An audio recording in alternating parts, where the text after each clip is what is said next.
안녕하세요. 바람영혼 수선실 이윤창 상담사입니다. 분류는 평등한 관계일 때보다는 폐쇄되어 있는 수직관계에서 더 쉽게 발생하고 악화되는 경향이 큽니다. 상사와 부하 직원, 교수와 제자, 의사와 간호사에서부터 보험자와 피보험자, 거래처 여자, 술집 여자와 노래방 도우미, 스폰서와 성매매까지 갑을 관계에서 이루어지는 불륜의 종류는 이처럼 다양합니다. 이런 스토리의 직접적인 당사자이거나 각종 미디어를 통해 충격적인 불륜 사건들을 종종 접한 적이 있으셨을 겁니다. 그러면 불륜 관계 속으로 들어가 상간녀의 입장에서 한번 생각해 보겠습니다. 아마 관계의 시작은 이렇게 맺어졌을 겁니다. 보험을 하는 영업사원이라면 실적을 늘리려고 고객의 비위를 잘 맞춰주기 마련입니다. 분양도우미, 부동산 중개인, 거래처 직원 등 모두 이러한 맥락에 해당됩니다. 보통 그들은 남성 고객들을 상대로 수익을 내기 위해 남자를 공략하는 법을 잘합니다. 수위 조절을 잘하는 밀당 전문가에 가깝죠. 비위를 어느 정도 맞춰주고 매출을 올리면 도움을 크게 받았다는 생각이 들기도 하고, 더 나아가 상대가 나에게 호감이 있어서 잘해줄지도 모른다는 생각도 할 수 있습니다.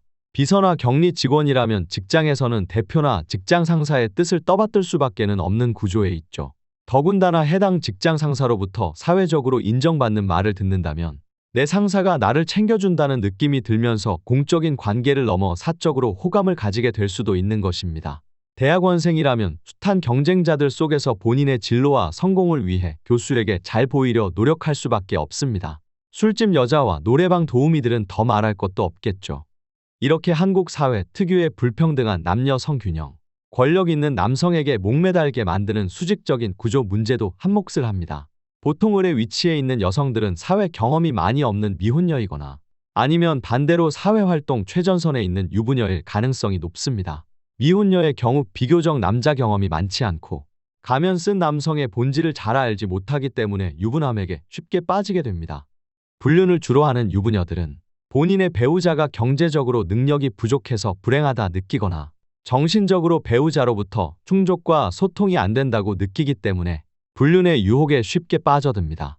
특히 경단녀들에게는 핍박받던 신데렐라 앞에 백마 탄 왕자가 나타나 자신에게 유리구두를 신겨주는 기분이 들 겁니다. 결혼 때문에 살기 힘들고 지친 상태인데 사회적으로나 여성으로서의 가치를 재평가받게 된다고 생각하면서 사회적인 정체성을 되찾는 것은 물론 여자로서의 본 모습도 되찾은 느낌이 드는 겁니다.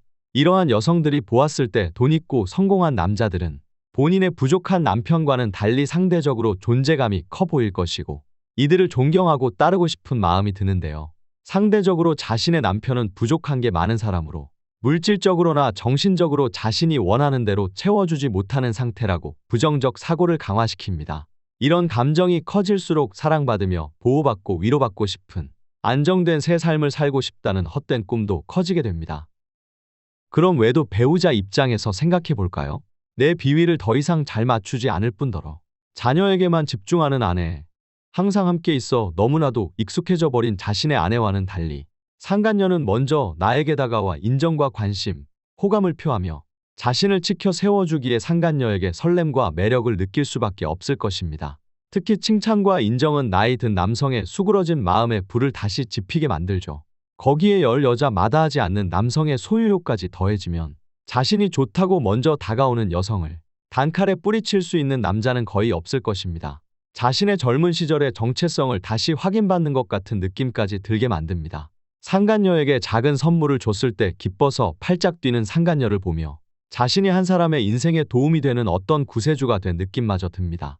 반대로 집에 가도 아내도 아이들도 반가워하지 않고 필요로 하지 않을 때 가장으로서의 가치가 없어져 버리고 돈 벌어오는 기계로 취급받는 것 같아 서운함과 동시에 알지 못할 화가 치밀어 오르기도 합니다. 이렇게 관계가 발전할수록 아내는 자신의 인생에 도움이 안 되는 악인으로, 상간자는 자신의 마음을 먼저 알아주고 위안을 주는 선한 서포터로 착각하게 됩니다. 그렇게 서로의 힘듦을 알아주며 긍정적인 격려와 인정을 해주면서 관계는 발전하게 됩니다. 그리고 이들은 이것을 진실한 사랑이라 느끼게 됩니다. 시간이 흐르게 되면 자연스럽게 주변 가족이나 가정이 보이지 않게 됩니다. 그러나 그것들은 서로에 대한 허상이며 환상을 꿈꾸고 있는 것에 불과합니다. 본인의 정체성을 알아준다는 착각과 허상 속에서요. 만약 여성의 지위가 반대로 높았거나 남성의 사회적인 위치가 낮았다면 어떻게 되었을까요? 여자와 남자가 애초에 정체성이 뚜렷해 성숙되어 있는 사람이었다면, 안정된 가정에서 교육받아 내면의 중심이 잘 잡혀 있는 사람들이었다면, 공과 사를 구분할 줄 아는 사람들이었다면, 어떠한 결핍 없이 부족한 상태가 아니었다면 불륜이라는 충동적인 일에 쉽게 빠져들지 않았을 겁니다. 순간 기분이 좋았더라도 그저 해프닝으로 충분히 넘겼을 겁니다. 심리학적으로 수직적인 관계에서 발생한 불륜은 부족한 자기애와 흐릿한 정체성, 미성숙함과 탐욕, 떨어진 남성성, 아내와의 소통 부재, 권력 도취감, 성적 충동성, 사회적인 폐쇄성 등이 함께 뒤섞여 있는 것이라 봅니다. 그저 미성숙하고 탐욕적인 욕구가 구구절절한 사랑으로 비춰지는 것일 뿐입니다. 그러니 그것들을 사랑이라고 일컫지도 그렇게 생각하는 일도 더는 없어야 할 것입니다. 만약 배우자 외도로 고민이 있으신 분들은 네이버 바람영혼 수선실 외도 상담 카페로 들어오셔서 사연 남겨주시면 댓글로 상세하게 도움드릴 수 있도록 도와드리겠습니다. 오늘도 시청해주셔서 감사드립니다.